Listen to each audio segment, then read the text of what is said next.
My fiancé demanded a $100K wedding that would ruin me for 10 years. I canceled the engagement. But when her family called me a heartless cheapskate, years later, life gave her the perfect revenge she'll never forget. I'm 31 years old. I work as a network technician, and about 3 years ago, I ended my engagement with the woman who was going to be my wife because she basically asked me to go into debt for the next 10 years to pay for a magazine-worthy wedding. And before you think I'm some cheap guy or anything like that, let me tell you the whole story because the truth is, what happened afterwards proved me completely right. And even my own sister, who at first thought I was the bad guy, ended up admitting I did the right thing. I grew up in a home where money wasn't abundant, but it wasn't lacking either. You know what I mean? My parents worked hard, my mom was a nurse, and my dad a mechanic, and from a young age they taught me that every dollar counts and that going into debt for unnecessary things was basically the fastest way to ruin your life. I remember when I was like 12 years old, I wanted these really expensive sneakers that all the kids at school had, and my dad sat me down and explained that I could buy those sneakers or I could save that money for something that really mattered later.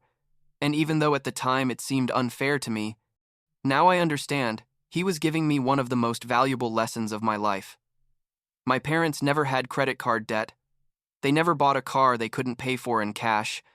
And when they finally finished paying off the house, it was like a huge family celebration because it represented years of sacrifice and discipline. So I grew up with that mindset. You know, living within your means and not pretending to be what you're not. I studied at a public university. I worked while studying to pay my tuition, and when I graduated and got my job as a network technician, I started saving obsessively. It's not that I was miserable or anything like that. I mean, I went out with friends, I bought things I liked, but always within a reasonable budget. At 28, I had saved enough to buy a small apartment in cash, no mortgage, and that achievement made to me feel incredibly proud because I knew very few people my age could say the same. It was around that time when I met Kayla. My friend Nathan had bought his first house and threw a housewarming party, and she was a friend of Nathan's girlfriend. I saw her and thought she was cute, of course. But what really attracted me was that she seemed super normal and down to earth, not like those girls you meet at bars who only talk about expensive brands and exotic trips. Kayla worked as an administrative assistant at a dental clinic. She drove a 2015 Honda Civic that she said she'd inherited from her grandmother, and when we went out for the first time, she suggested we go to an inexpensive Italian restaurant she knew because, and I quote, "Why spend extra on expensive food if good, cheap food tastes just as good?" We dated for 2 years, and honestly, they were pretty good 2 years. We'd go fishing at the lake that's like half an hour from town, we'd have picnics in the park, we'd watch movies at my apartment instead of going to the theater all the time, and she never complained that I didn't take her to expensive places or buy her extravagant gifts. We celebrated her birthdays modestly. I'd give her personalized things I knew she'd like once I made her a photo album with all our moments together, and she cried with emotion. I liked her family at first. They seemed like normal people. Her dad worked in sales of something I never quite understood, and her mom was a homemaker. They lived in a decent house in a middle-class neighborhood, nothing ostentatious. So after 2 years, I decided I wanted to marry her. I spent like 3 months' salary on a ring. Don't get me wrong, it wasn't a giant diamond or anything like that because honestly I never thought it made sense to spend the equivalent of a car on a stone. But it was a beautiful ring with a blue sapphire, which was Kayla's favorite stone, and I had it custom made by a local jeweler who did an incredible job. I took her to the same lake where we'd gone on our first full-day date. I prepared this whole thing with candles and photos of us around, and I proposed to her there. She said, yes. She cried. She hugged me. She told me it was the most beautiful ring she'd ever seen, and that she couldn't believe I'd put so much effort into making it special. But then, like a week later, we went to dinner with her parents to officially tell them we were getting married. And when Kayla showed them the ring, I noticed something weird in her face. It was subtle, you know, but it was there. Her mom looked at it and said something like, "Oh, how interesting. A sapphire. How original," with a tone I didn't like at all.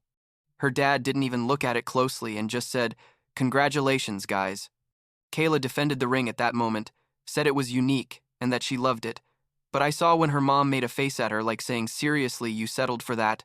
And something changed in Kayla's expression. It was like she suddenly realized that maybe she was supposed to feel disappointed. Wedding planning started off normal. We talked about doing something small and intimate, like 50 people max, at the town's community center that could be rented for a reasonable price. I had saved like $20,000 specifically for the wedding, which seemed more than enough to me to do something nice and memorable. Kayla at first agreed, or at least it seemed that way, but then she started showing me Pinterest photos of weddings that clearly cost 10 times what we had budgeted. I'd tell her gently, like, "Babe, those weddings are beautiful, but they're just not in our budget." And she'd say yes, that she was just looking at them for inspiration. But the guest list started growing. From 50 people, we went to 75, then to 100, and suddenly Kayla wanted to invite 200 people. I told her we didn't know 200 people close enough to invite them to our wedding, and she explained that her parents had many friends and work contacts that it would be rude not to invite. I told her that if her parents wanted to invite all those people, then they should pay for those additional guests, and that's when the real problems started. Kayla no longer wanted the community center. Now she wanted a venue she'd seen on Instagram that cost like $10,000 just to rent. She wanted a 3-course plated dinner instead of a buffet because supposedly buffet was tacky. She wanted a live band instead of a DJ. She wanted to hire a professional wedding planner who charged $5,000 just to coordinate everything. Every time I told her that was outside our budget, she'd make a sad face and tell me things like, "But it's our special day," or "We're only going to get married once in our lives." And I'd remind her that yes, it was our special day, but that starting our marriage with a huge debt didn't seem like the right way to celebrate our love. Things got worse when I caught her searching online for things like how to ask your fiancé to change your engagement ring, or is it okay to want a bigger ring after getting engaged. That hurt me, honestly, because I had put so much effort and care into choosing that ring specifically for her, and discovering that she was secretly disappointed and looking for ways to change, it felt like a betrayal. When I confronted her about it, she started crying and told me I was being paranoid, that she was just reading other people's stories out of curiosity, but I didn't totally believe her.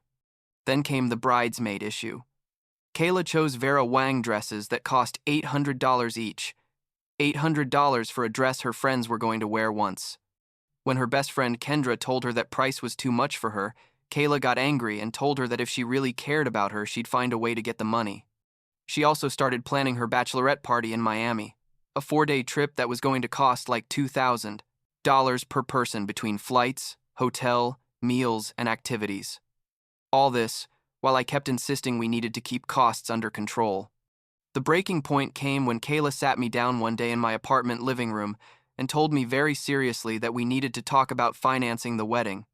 She pulled out a folder where she'd been keeping quotes and budgets, and basically showed me that the wedding she wanted was going to cost around $75,000.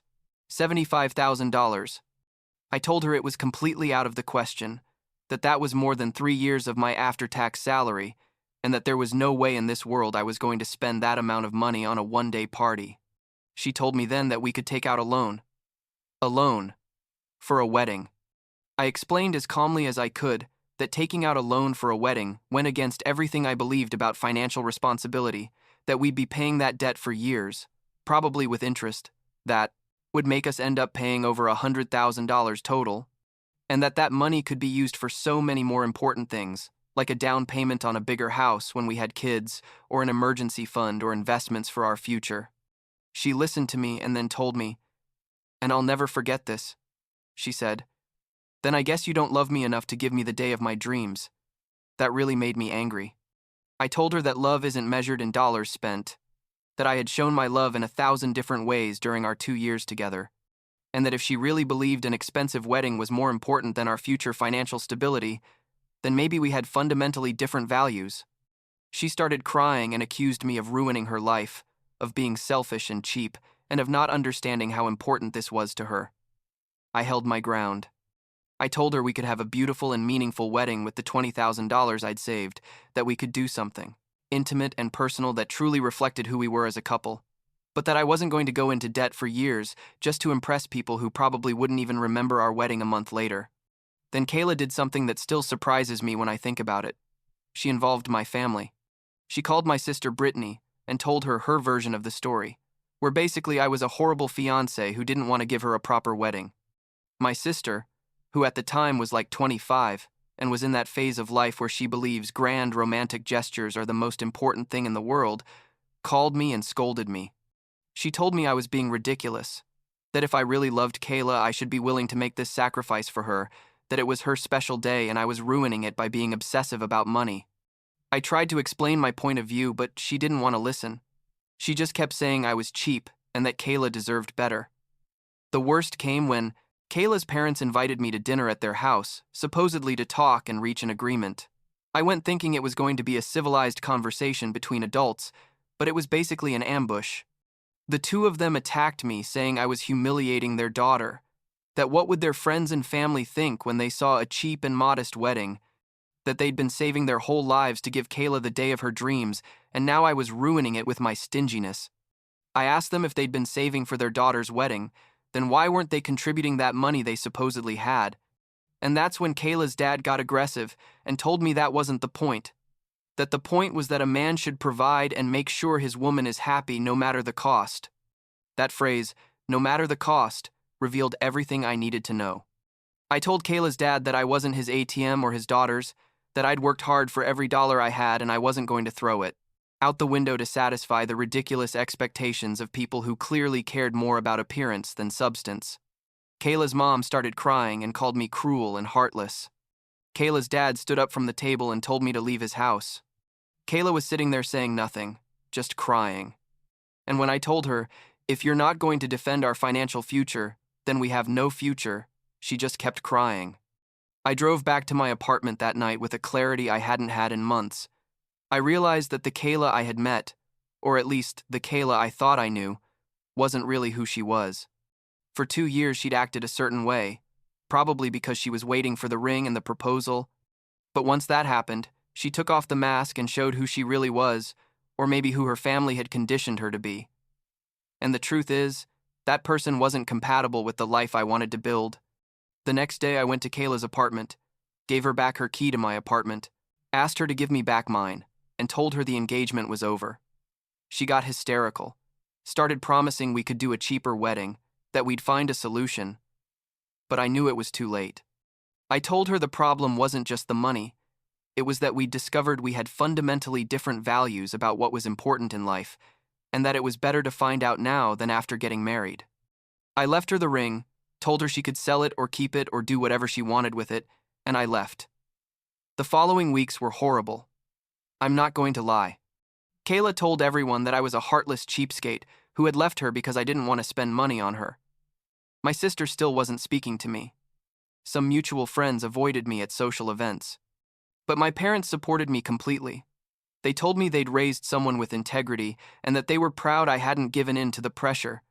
That meant a lot to me. Like 2 months after we broke up, Kendra, Kayla's best friend, wrote to me. Turns out she'd stopped being a bridesmaid because she couldn't or didn't want to pay for the $800 dress, and she and Kayla had a nasty fight about it. Kendra told me she felt bad for misjudging the situation, that she now understood my point of view, and that she'd started seeing a side of Kayla she didn't like at all. She also told me that Kayla had started dating a guy named Jeffrey, who was a lawyer, and apparently had a lot of money. I'm not gonna lie, that hurt a little. Not because I still wanted to be with Kayla, but because it made me feel like I'd never been enough, simply for not being rich. But I moved on with my life. I kept working, I kept saving, and like 6 months after the breakup, I used part of my savings to buy a small cabin near the lake where Kayla and I used to go fishing. It was a place I'd always liked, and that I could now enjoy, on my own terms. The real vindication came like a year after our breakup. Kendra wrote to me again, this time to tell me that Jeffrey had left Kayla. According to Kendra, Kayla had started planning her wedding with Jeffrey like 6 months into dating and had started with the same extravagant demands, expecting Jeffrey to pay for everything because supposedly he had the money. But it turns out Jeffrey, being a lawyer and presumably smarter with money than Kayla expected, told her basically the same thing I had told her, that a wedding shouldn't cost the same as a down payment on a house, and that if that was all she cared about, then clearly they weren't on the same page about what it meant to build a life together.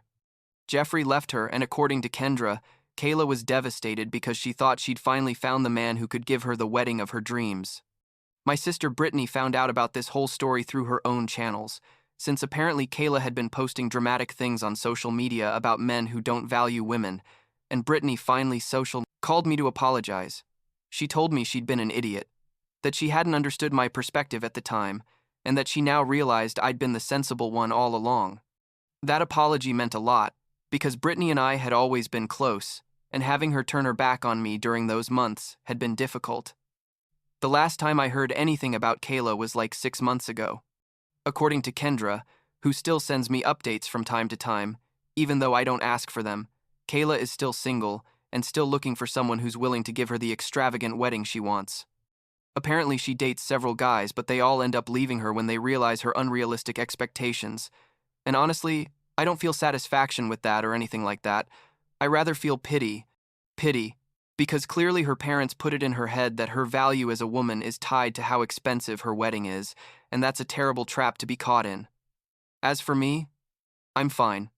Better than fine, actually. I use my cabin almost every weekend. I've been dating someone new for a few months, a woman who works as a teacher, and who, when I told her this whole story, told me she dreamed of a small wedding in her backyard, with just close family and intimate friends. I'm still saving money obsessively. I still live within my means, and I don't regret for a second ending that engagement.